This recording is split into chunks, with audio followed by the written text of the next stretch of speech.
The night was alive with flashing red and blue, sirens slicing through the humid summer air as chaos unfolded in real time. It had started as a routine patrol, a quiet neighborhood, the kind of place where families left their doors unlocked and kids rode their bikes past manicured lawns without a second thought. But tonight, that illusion shattered with the crack of gunfire. A string of desperate 911 calls flooded in, voices trembling, some barely able to form words. Shots fired. A man in dark clothing, blood on the pavement, and then the silence. A silence so deep it felt unnatural, as if the whole world was holding its breath, waiting for what would come next. Officer Jake Holloway gripped the wheel tighter, his pulse hammering in sync with the police radio's frantic updates. A veteran on the force, he'd seen his share of violence, but something about this call felt different off, like a storm brewing just beyond the horizon. His partner, rookie officer Tasha Monroe, sat beside him, her fingers twitching near the handle of her service weapon. It was her first year on the job, and nothing in the academy could prepare her for the sheer unpredictability of nights like this. Their cruiser screeched to a stop at the scene, headlights carving through the dark, illuminating a stretch of cracked asphalt and the unmistakable shimmer of spent shell casings scattered like breadcrumbs. No screams, no running footsteps, just an eerie stillness that sent ice crawling down Jake's spine. Then movement. A figure emerging from the shadows, slow and deliberate, as if savoring the moment. A man, tall and broad-shouldered, his hands still wrapped around the cold steel of a semi-automatic, fingers relaxed against the trigger. He didn't run. He didn't panic. He just stood there, bathed in the red glow of the emergency lights, his eyes locking onto the officers with an expression that sent a sick twist through Jake's gut. It wasn't fear. It wasn't remorse. It was something far worse. Tasha inhaled sharply, her training screaming at her to act, but something held her frozen, an instinct deeper than logic, warning her that they weren't dealing with an ordinary suspect. This was a man who had done the unthinkable and felt nothing. A man who had just rewritten the course of countless lives with the pull of a trigger. And yet, he stood there waiting, as if daring them to make the next move. Jake's voice was steady, but his hand hovered near his holster. Drop the weapon. Now? For a moment, there was no response, just the distant wail of approaching backup. And then, with a slow, almost deliberate smirk, the man raised his gun not at them, but at something just beyond the reach of the streetlights. Something or someone they hadn't seen yet. And just like that, everything spiraled out of control. Jake didn't hesitate. Years of instinct kicked in as he braced himself, weapon raised, his voice cutting through the thick tension like a blade. Put it down. But the man didn't flinch. His gaze remained locked on whatever lay beyond the darkness, that smirk never faltering, as if he knew something they didn't. Tasha's breathing was sharp beside him, her hands trembling just enough for Jake to notice. Then, the figure's grip tightened around the gun, a slow movement, deliberate. That was all the excuse Jake needed. His finger tensed on the trigger, and just as he was about to fire, darkness, a blackout. Every street lamp, every patrol car's headlights, even the flashing red and blue of the sirens, all of it vanished in an instant, swallowing the entire street in pure, suffocating black. She took a step forward, lowering her hood to reveal piercing dark eyes, a face that had seen too much. "You need to stop looking," she said, voice steady, not the least bit afraid. "Before you get yourself killed."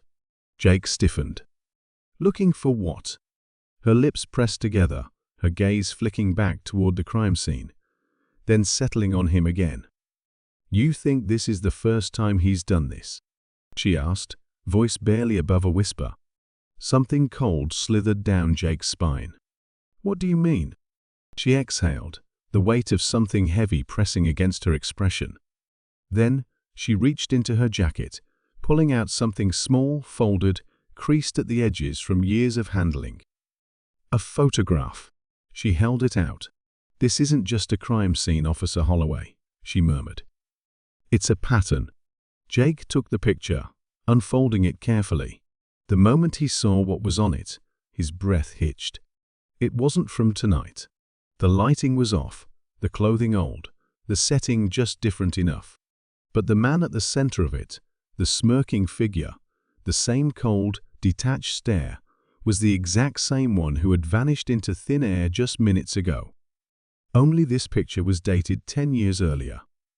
Jake looked up sharply, but the woman was already turning away, retreating into the shadows. He barely got the words out before she disappeared completely. "Who the hell is he?" She didn't stop, didn't turn back, but her answer floated back to him, chilling in its simplicity. "The reason you'll never find him." Jake stood frozen in the dimly lit street, the worn edges of the photograph pressing against his fingertips, his mind racing to keep up. The image was impossible, dated a decade earlier, yet showing the exact same man who had vanished before his eyes just moments ago. The same smirk, the same deadened stare. A face that should have aged, should have changed, yet looked identical. The woman's words echoed in his head, an ominous whisper, warning him that this wasn't just a case. It was something bigger, something woven into the past, something that had been playing out long before tonight. And now, he was part of it. He glanced up, searching for the woman who had given him the photo. But she was already gone, swallowed by the night like a ghost. He should have gone after her, should have demanded answers. But something in the way she disappeared told him she wanted him to figure it out on his own. Or maybe she just didn't want to be next. His phone buzzed in his pocket, breaking the suffocating silence. A text. Unknown number. The message was short, almost taunting.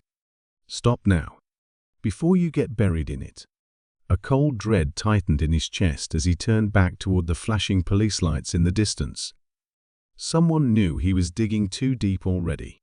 But who? And why? He needed answers. Now. Meanwhile, across the city, in a cramped one-bedroom apartment, lit only by the flickering glow of a late-night news broadcast, Detective Erin Calloway sat hunched over a stack of old case files, her nerves frayed from a week of restless nights. She hadn't been able to shake the feeling that something about the recent shootings felt familiar, too familiar.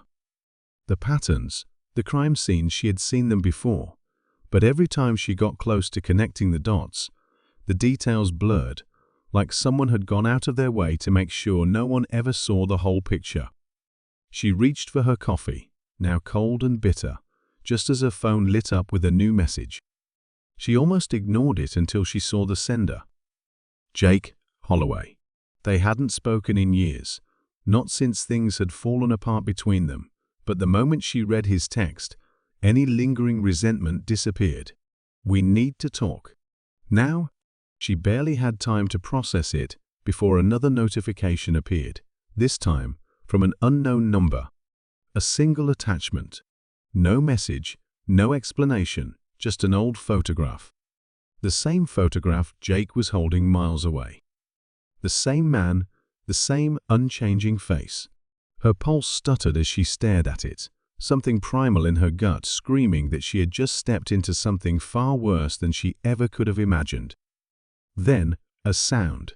A faint scrape against her front door, so subtle she almost convinced herself she was imagining it. Almost. Slowly, she reached for her gun, her breath held tight in her chest. Another scrape. A presence just outside, unmoving, waiting. And then silence. No knock, no footsteps, just a presence that somehow lingered even in the absence of sound. She stayed frozen for what felt like an eternity before finally rising, inching toward the door, her pulse drumming against her ribs. She glanced at the peephole, expecting to see darkness, emptiness. But she didn't.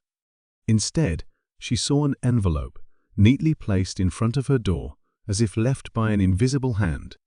And beyond it, down the dimly lit hallway, just at the edge of her vision, a shadow retreating into nothingness. Her fingers trembled as she picked up the envelope, the weight of it unsettling in her hands. Slowly, she peeled it open, revealing a single sheet of paper. Typed. Precise. You already know the answer. So why are you still looking? Her blood ran cold. Because whoever had sent this, whoever had been standing outside her door, they weren't asking her to stop. They were warning her that she was already too late.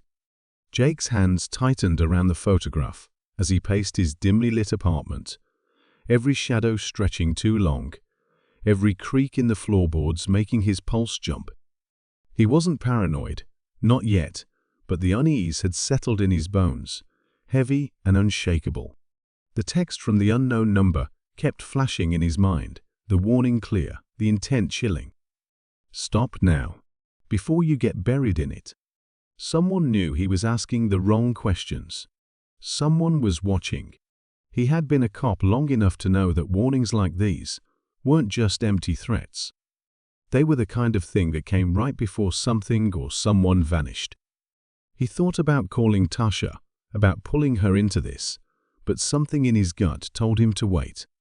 She was new, still green, and if this was as deep as it seemed, the last thing he wanted was to drag her down with him.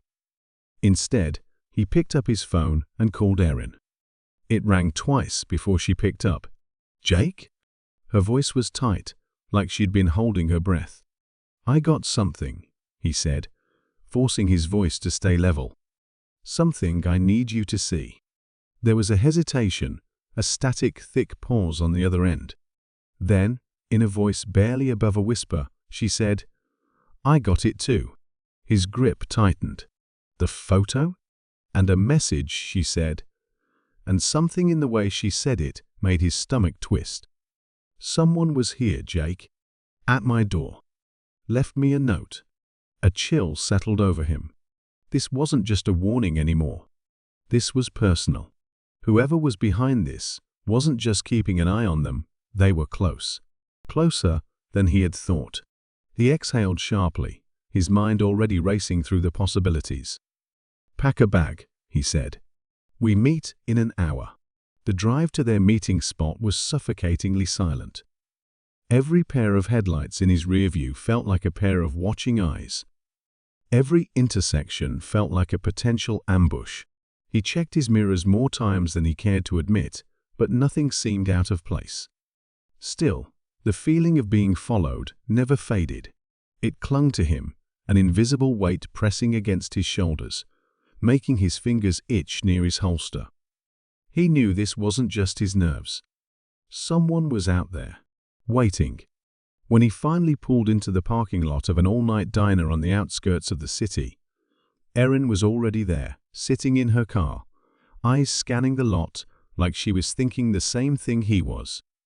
The moment he slid into the passenger seat, she locked the doors, her expression pale, drawn. Without a word, she handed him the envelope she had received. He unfolded the letter inside, his breath slow and deliberate as he read the typed message again. You already know the answer. So why are you still looking? His pulse pounded against his ribs. The wording was careful, calculated, like it wasn't a threat, it was a test. As if whoever wrote it was waiting to see if they could put the pieces together. There was someone outside my door, Jake, Erin said, her voice tight with something dangerously close to fear. I didn't see their face. Just a shadow. But they knew where to find me. Jake rubbed a hand over his jaw, thinking, trying to find the thread that tied all of this together. It's not just about the shooting, he said finally. It's something older. The fact that we both got the same photo means this goes back further than we thought. He hesitated, then added, and if that guy hasn't aged in 10 years. We're dealing with something we don't understand, Erin finished, her eyes dark with realization. The weight of it settled between them, heavy and suffocating. They had both seen the impossible before, cases that didn't add up, bodies that disappeared, stories that never made it to the public. But this was different. This was happening to them. Then Jake's phone vibrated. He pulled it out, expecting another unknown message, another cryptic warning. But it wasn't a text. It was a missed call. From Tasha. His stomach dropped. He immediately hit redial, but it went straight to voicemail. Another buzz. This time, a text. From her number. HELP. Nothing else. No location. No context. Just that single gut-wrenching word. Jake didn't hesitate. He threw the car into gear, his pulse hammering as Erin barely had time to react before they were peeling out of the parking lot, tires screeching against the asphalt. He tried calling again. Nothing. He checked the timestamp. The message had been sent just minutes ago. Something was wrong. Something was very, very wrong.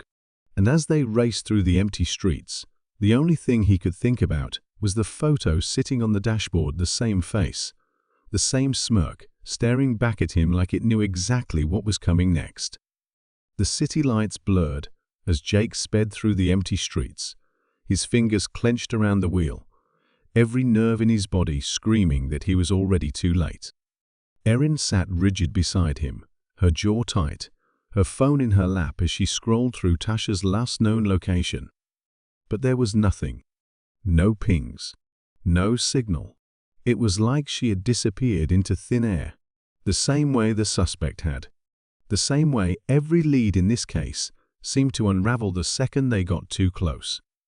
The moment they reached Tasha's apartment building, Jake barely had the car in park before he was out, taking the stairs 2 at a time.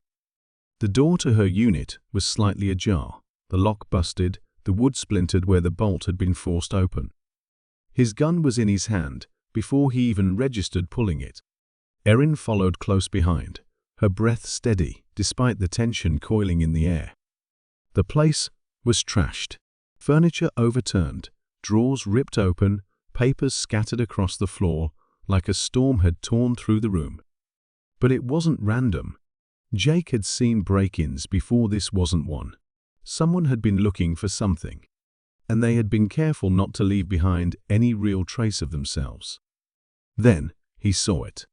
A single sheet of paper left purposefully on the coffee table, untouched by the chaos around it. He picked it up, his stomach twisting the second he saw the image printed on it. Another photograph. Another face. But this time, it wasn't the suspect's. It was Tasha's. And it wasn't from tonight. The lighting, the framing, it was taken long before she had ever joined the force. A different time, a different life. At the bottom, in the same precise typed letters as the last message, were 4 words. She's not who you think. His blood ran cold. He turned to Erin, his mind racing, trying to piece together what this meant. This doesn't make sense, he muttered, scanning the room again, as if the answer was hiding somewhere in the wreckage. But deep down, something in him knew this wasn't random. It was deliberate. They hadn't just taken Tasha. They had wanted Jake to see this first. Erin took the photo from his hands, her eyes narrowing as she studied it. Then she flipped it over. Jake hadn't thought to check. On the back, scrawled in ink, were numbers. A set of coordinates. Erin pulled out her phone, typing them in, her expression unreadable as she waited for the map to load. When it did, her breath hitched. "Jake," she whispered, turning the screen toward him. He stared at it, his heart pounding in his chest. The location was a place he hadn't been in years. A place he had tried to forget. His childhood home. Everything inside him, locked up at once. The memories he had buried, the ghosts he had left behind, none of it had mattered until now. Until someone had reached into his past and yanked him back into it. His grip tightened on the photo, the weight of it pressing against his palm. This wasn't just about the case anymore. This was about him, about his past. And somehow, Tasha was tangled up in it, in ways he never could have imagined. Without another word, he turned on his heel, already moving. Erin grabbed his arm. "Jake, wait," she said, her voice sharp. "This is a setup. Whoever's behind this, they want you to go there." He met her eyes, saw the unspoken fear behind them. She was right. This was a trap. But it didn't matter. Because now, there was something bigger than the case, bigger than the mystery that had been unraveling around them. Now, it was personal. And whoever had done this, whoever had taken Tasha and left this message, they had just made the biggest mistake of their lives. The road to his childhood home stretched before him like an open wound, every mile dragging him deeper into a past he had spent years trying to forget. The weight of the photograph sat heavy in his pocket, the image of Tasha staring back at him like an accusation, like a warning he should have seen coming. Erin sat stiffly beside him, her silence thick with unspoken concerns, her fingers tapping anxiously against her knee as the dark countryside rolled by. They both knew this was reckless. They both knew this was exactly what whoever orchestrated this wanted. But neither of them could turn back now. Jake's grip tightened on the wheel as memories clawed their way to the surface. The house. The years spent inside it, suffocating under the weight of things left unsaid. His father's voice, sharp and edged like broken glass. His mother's distant eyes, always watching but never seeing. The nights he had spent lying awake, listening to whispers through thin walls, whispers that never made sense until now. He had left that place behind for a reason, but now it was pulling him back piece by piece, as if it had never really let him go. The house was exactly as he remembered it, a shadow standing against the night, the porch light flickering weakly, like it too was resisting the past, clawing its way back to life. The air was thick with the scent of damp earth, of something old and forgotten. His hands were steady as he pushed open the door, but his pulse betrayed him, hammering against his ribs as he stepped inside. The floorboards creaked under his weight, the sound of them groaning through the silence. Erin moved behind him, her gun drawn, her breath slow and measured. Then, a voice. Low, calm, waiting. "You took longer than I expected." Jake froze. The living room was dimly lit, the single lamp casting long shadows, distorting the figure seated in his father's old chair. The man leaned forward slightly, his face slipping into the light. Jake felt his stomach drop, the breath punched from his lungs. Tasha. She was sitting there, her wrists resting on the arms of the chair like she belonged there, like she had been waiting for him all along.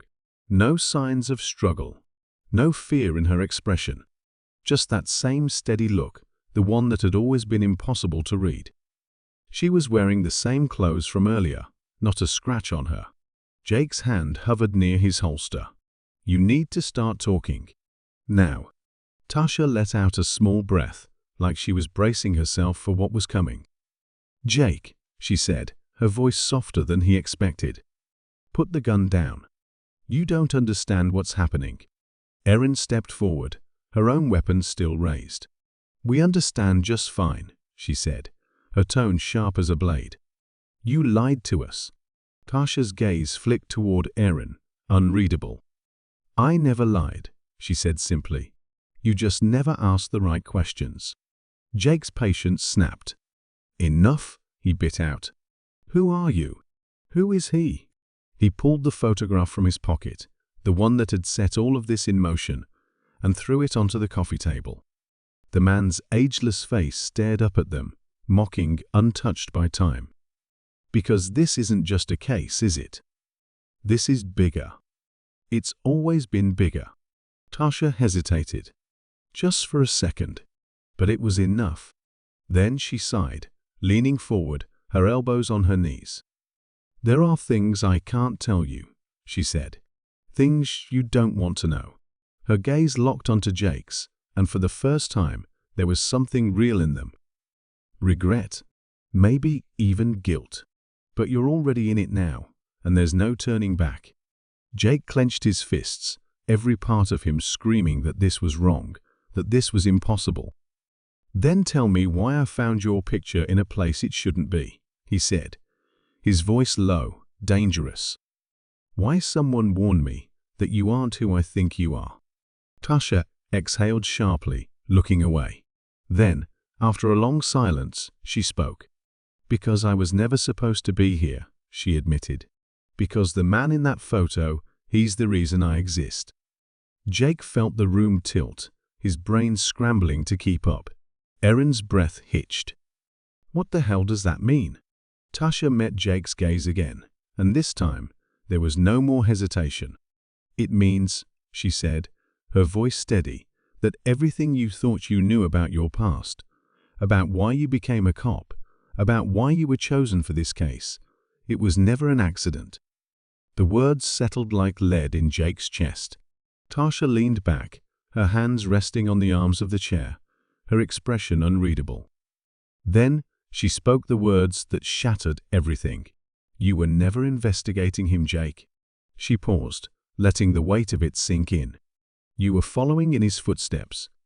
The silence that followed was absolute. The air in the room thickened, pressing against Jake's chest like an unseen hand, squeezing the breath from his lungs. The words Tasha had just spoken rang in his ears, warping reality around him, shifting everything he thought he knew into something unfamiliar and treacherous. His pulse pounded as he stared at her, searching her face for a lie, a crack in the story. Something to tell him this wasn't real, but there was nothing, just the steady, unwavering certainty in her gaze. He had walked into this house thinking he was hunting a killer, chasing shadows in the dark. Now, he wasn't sure if he had ever been the hunter at all. Erin stepped forward, her gun still trained on Tasha, her stance rigid with tension. "What the hell does that mean?" Her voice was sharp, demanding, but there was an undercurrent of something else beneath it. Fear. Not the kind that came from staring down a gun barrel, but the deeper, colder kind, the fear of realizing you've been a pawn in something far bigger than yourself. Tasha didn't flinch. Instead, she slowly, deliberately, reached inside her jacket. Jake tensed, but she pulled out nothing more than a folded piece of paper, worn at the edges, as if it had been carried for years. She placed it on the coffee table, sliding it toward him with the same calm, measured control she always carried. "Read it," she said softly. Jake hesitated, but the weight of the moment forced his hands to move. He unfolded the paper, his eyes scanning the faded ink, the official letterhead at the top. It was a case file, an old one, and the name at the top sent a shockwave through his body. Detective Henry Calloway. His father. Jake's breath hitched as he read further, his mind reeling. This wasn't a case about a mass shooter. This wasn't about a single, isolated event. This had started long before he had ever put on a badge, before he had ever set foot in a crime scene. His father had been investigating the same man in the photo, the same face that hadn't aged, the same specter that had haunted this case from the beginning. And then one day, Henry Calloway had stopped. No record of an arrest. No conclusion. Just silence. The kind that only came when someone was forced to look the other way. His fingers tightened around the paper. "My father was part of this." His voice came out hoarse, strained. Tasha exhaled. "Not just part of it," she said quietly. "He was the reason it's still going." Jake felt the ground tilt beneath him. Erin shook her head, stepping back as if she needed distance just to process what she was hearing. "That doesn't make sense," she muttered. Henry Calloway was a decorated detective. He wasn't dirty. "No," Tasha said. "He wasn't. That's why they got to him." The words settled over them like a storm cloud, heavy and suffocating. Jake's mind raced, trying to piece it all together. If his father had uncovered something he wasn't supposed to, if he had tried to stop it but failed, then that meant... A slow, creeping dread curled around Jake's spine. Tasha watched him, waiting, as if she needed him to say it himself. Jake swallowed hard. "The man in the photo," he said, his voice barely above a whisper. "He didn't just disappear." He met Tasha's gaze, his entire body rigid. "My father helped him." Tasha's silence was confirmation enough. Jake felt like he couldn't breathe. His father, the man he had idolized, the man whose legacy he had spent his entire career living up to, had been a part of this. Not because he was corrupt, not because he was weak, but because he had been forced into it. And now, years later, Jake had been pulled into the same web, walking the same path without even realizing it. A low, bitter laugh escaped his throat. "So what?" he muttered. "I was never supposed to solve this case.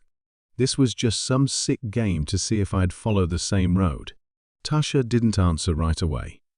And that was when he knew. It wasn't just a theory. It was the truth.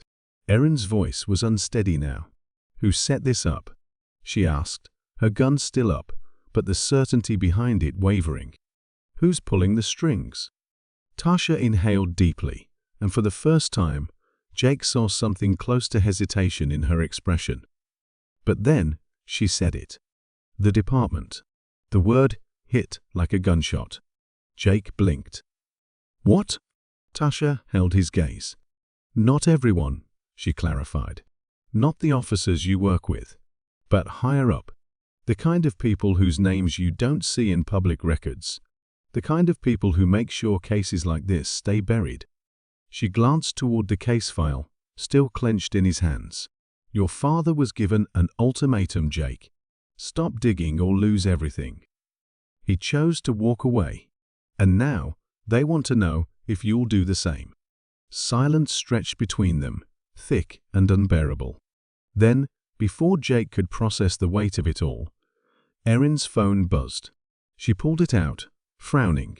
Then her expression shifted, her face draining of color. Jake tensed. "What is it?" She turned the screen toward him. The text was from an unknown number. Just 3 words. "You have 1 hour." And below it, a single attachment. A live photo. Jake clicked on it, and his stomach dropped. It was a video, just a few seconds long. Tasha's apartment. Dark. A figure bound to a chair, struggling weakly. A figure Jake recognized instantly. His father. Jake felt his heart stop. It wasn't possible. His father had been dead for years. There had been a funeral, a burial, a life he had mourned. But the man in that video, though aged and broken, was undeniably Henry Calloway. Alive and waiting. His grip tightened around the phone, his breath coming fast, his pulse roaring in his ears. This was no longer just a case. No longer just a conspiracy. This was war. Jake's grip on the wheel was so tight, his knuckles had gone white, his pulse hammering against his skull as the road blurred beneath him. The streetlights barely pierced the darkness, casting flickering shadows against the windshield as he pushed the car harder, faster, ignoring the screaming protests of the engine. Erin sat beside him, her phone clenched in her hands, jaw set in grim determination, but the flicker of disbelief in her eyes hadn't faded. They had both seen the video. They had both watched a man who was supposed to be dead, supposed to be nothing more than a memory, struggling against his restraints in a room neither of them recognized. The message had been clear. 1 hour. Jake didn't know if it was a warning or a taunt, but he knew one thing: he wasn't going to lose his father again. Not like this. Tasha sat in the back seat, eerily silent, her expression unreadable. She hadn't argued when Jake demanded answers. Hadn't protested when he threw the car into gear and sped toward the coordinates attached to the video. But something in the way she held herself, the way her fingers tightened against her leg, told him she knew more than she had let on. That she had been expecting this moment. The location was an abandoned industrial site on the outskirts of town. One of those places people drove past without a second glance, just another forgotten skeleton of a past no one wanted to remember. The gate was already open, the rusted metal hanging loose from its hinges like an invitation. Jake pulled in, cutting the headlights, his entire body taut with tension as he scanned the darkness ahead. There were no guards, no movement, nothing to suggest they were being watched. But they were. He could feel it. They moved quickly, weapons drawn, splitting off as they entered the crumbling building. The air was thick with dust, the walls lined with old machinery, long abandoned to rust and decay. Every step sent echoes through the cavernous space, each sound a reminder that they weren't alone. Then, ahead of them, a single light, dim, flickering, and the shape of a man, slumped in a chair.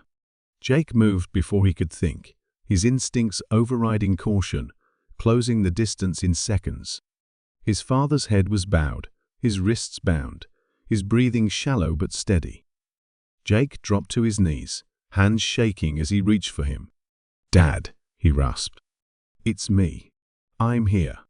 Henry Calloway stirred, a low groan escaping his lips as his eyes fluttered open.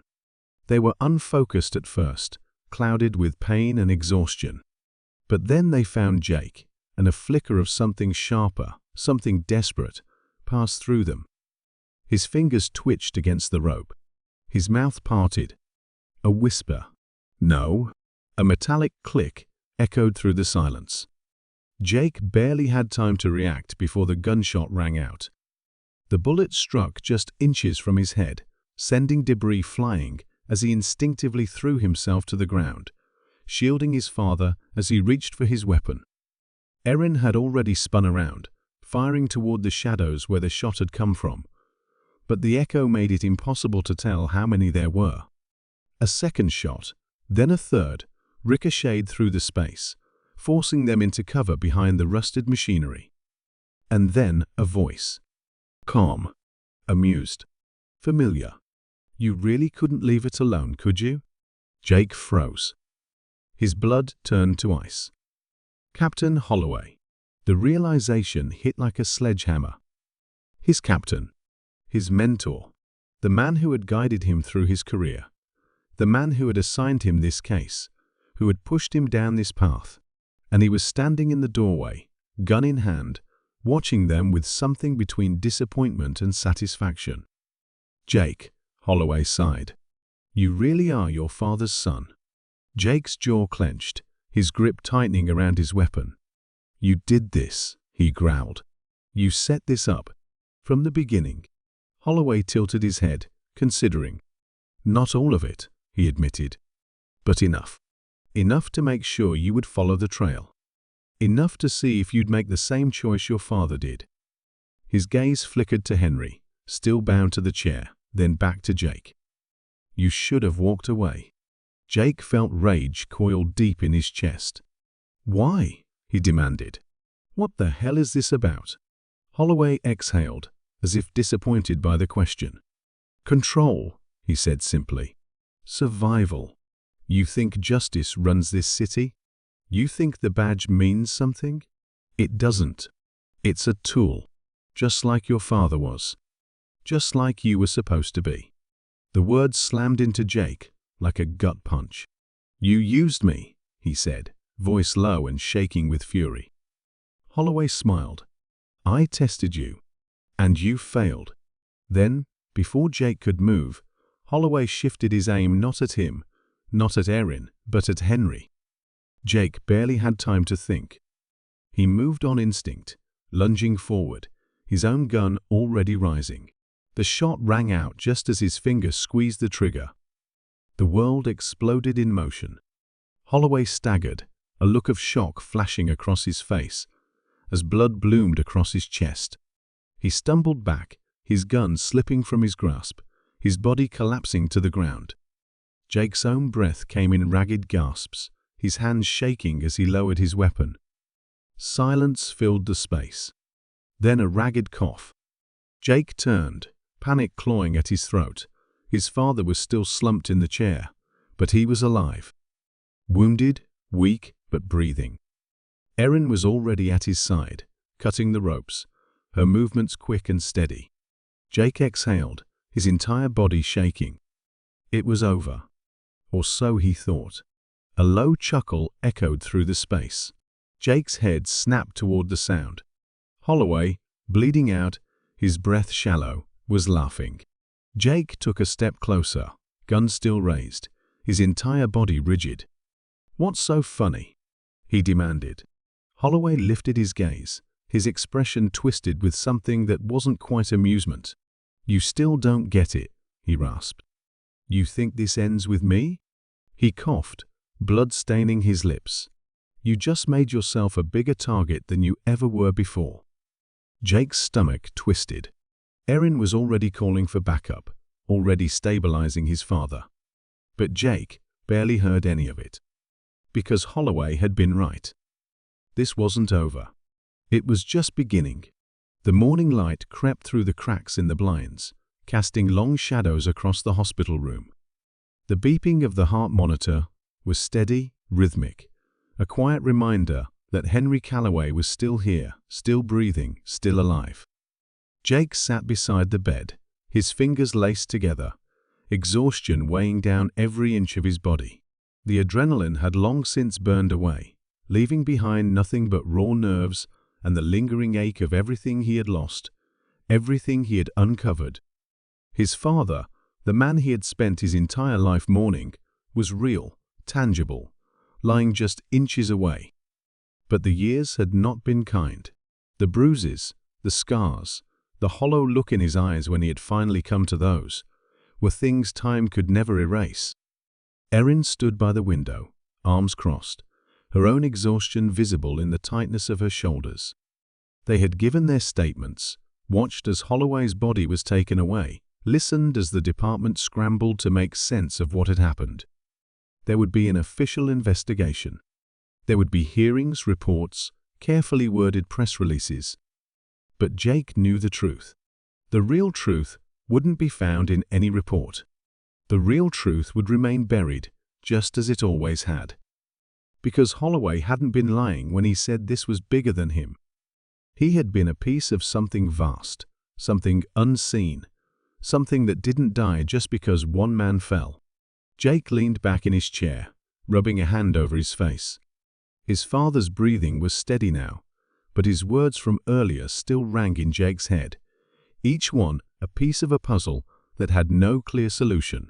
He had tried to fight them, tried to break free, and for that, they had erased him, locked him away in the dark, made the world believe he was dead. And yet, even after all those years, they had still been watching, waiting, pulling the strings from behind the curtain. Tasha entered the room quietly, a file in her hands, her expression unreadable.